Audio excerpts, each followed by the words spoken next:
बिस्मिल्लाहिर्रहमानिर्रहीम। मियाँ तारिक याकूब साहब, चौधरी आमिर अता बाजवा साहब, Sajid Hussain Tahir sahab, president Sargodha chamber of commerce and industry, members executive committee, former presidents, distinguished guest, ख्वातीन और हज़रात, अस्सलाम वालेकुम।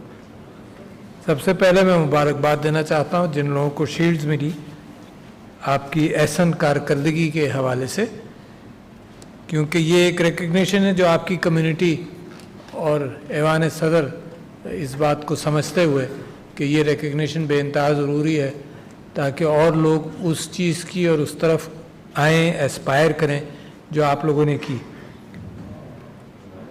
सरगोधा चैम्बर ऑफ कॉमर्स के साथ अब मेरा रिश्ता पुराना हो गया, जो चंद सालों का रिश्ता कहलाएगा।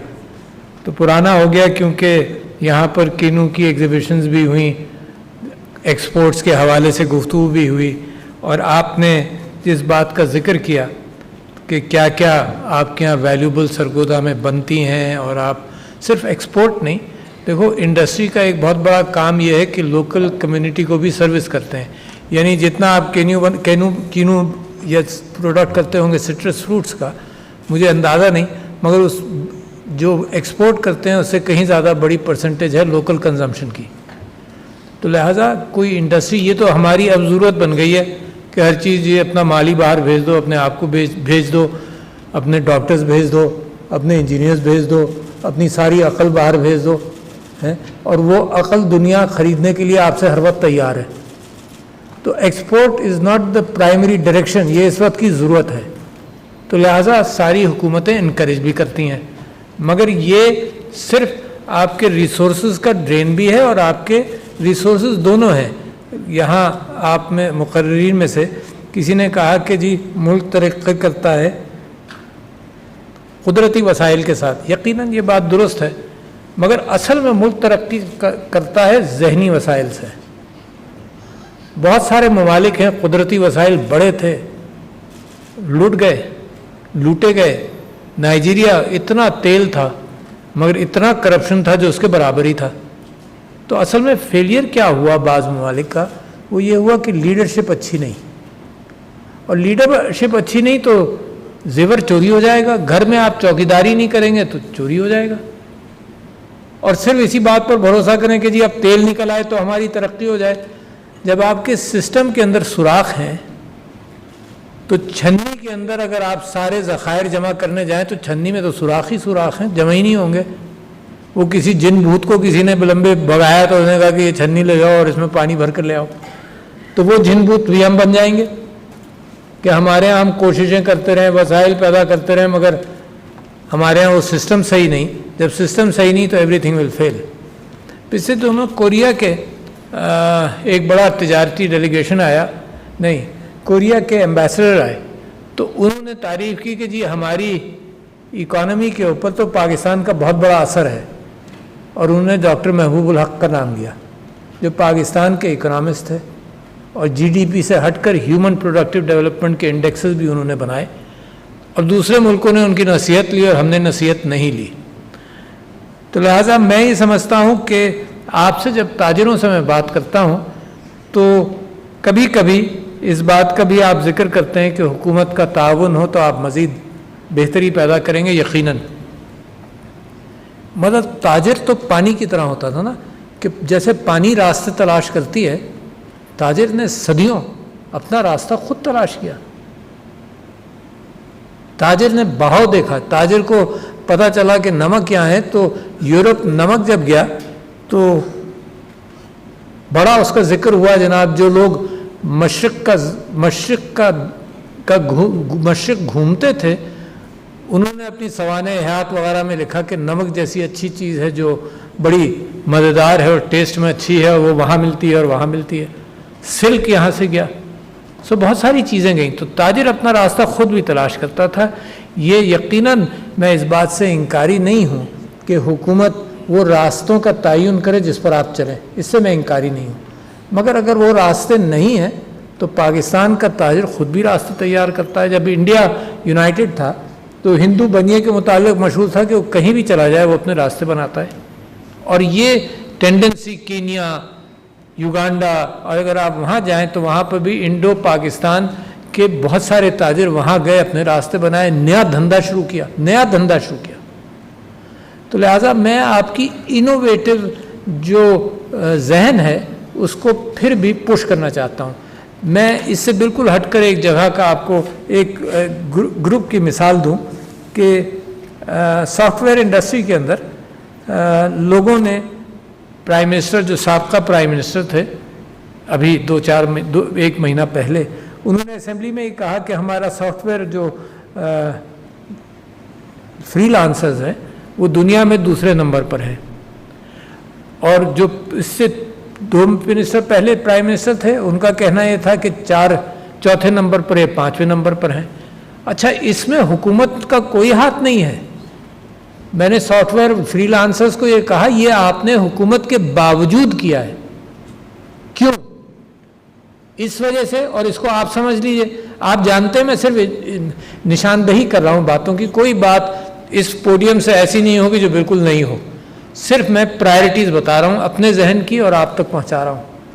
क्यों फ्रीलांसर्स? कैसे? उन्होंने कहीं सीख लिया, कोई डिग्री नहीं हासिल की, लोगों से सीखा कि वेबसाइट पर जाकर ये कर लो पैसे मिल जाएंगे, ये कर लो, फ्रीलांसिंग कर लो, कुछ वेब पेज बना दो, है। मार्केट बाहर है, पाकिस्तान की मार्केट इतनी वसी नहीं है, मगर इंटरनेट पर माल चला गया, कस्टम ड्यूटी वगैरह कुछ नहीं है, अगर होती भी तो इंटरनेट ऐसा जरिया है जिसमें चली भी जाती। उसका जो कहा ही जाता है कि पाकिस्तान की टोटल एक्सपोर्ट सॉफ्टवेयर इंडस्ट्री की 3 बिलियन के करीब है, मगर मैं तो ये क्लेम करता हूँ कि इससे कहीं ज़्यादा है, मगर पैसे आते नहीं हैं क्योंकि पाकिस्तान पैसे लाते हुए लोग घबराते हैं। तो कहने का मकसद ये है कि मार्केट दुनिया की आपका इंतज़ार भी कर रही है, यहाँ की मार्केट भी इंतज़ार कर रही है, दुनिया की मार्केट इंतज़ार कर रही है। तो क्या आपकी पहुंच नहीं, मतलब देखिए, पहले तो मैं आपकी तारीफ करना चाहता हूं कि आपकी मेहनत, सरगोदा चैम्बर ऑफ कॉमर्स, आप ताजिरों ने बड़ी मेहनत की है, हक हलाल की रोजी कमाई है। उसके बाद मैं ऐड करना चाहता हूं, जैसे वैल्यू एडिशन करते हैं ना आप अपनी प्रोडक्ट्स में, तो मैं ये चाहता हूं कि वैल्यू एडिशन करूं आपके आइडियाज़ के अंदर कि मार्केट दुनिया में है, और मार्केट अगर दुनिया में है तो डिस्पाइट टैक्सेस, डिस्पाइट एवरीथिंग, आपको मार्केट तलाश करनी पड़ेगी कहाँ ये माल बिके। फिर आपने जिक्र किया इस बात का कि किनू नमक के आपने मार्केटिंग नहीं की है, नमक की पड़ोसी मुल्क ने मार्केटिंग की है दुनिया में, आपका नमक वो बना बना कर बेचते रहे, मालूम है ना आपको। Why won't you there? Basmati के ऊपर उन्होंने क्लेम कर लिया कि ये उनकी प्रोडक्ट है, उसके ऊपर जो क्या जेनेरिक क्लासिफिकेशन होता है कि ये ट्रेड मार्किंग के ये पड़ोसी मुल्क की प्रोडक्ट है, पाकिस्तान को लड़ना पड़ा, वो मार्केटिंग इस तरह से कर रहे हैं। तो नमक की उन्होंने मार्केट बना ली, अब आप कम से कम उसको टेक बैक तो करें।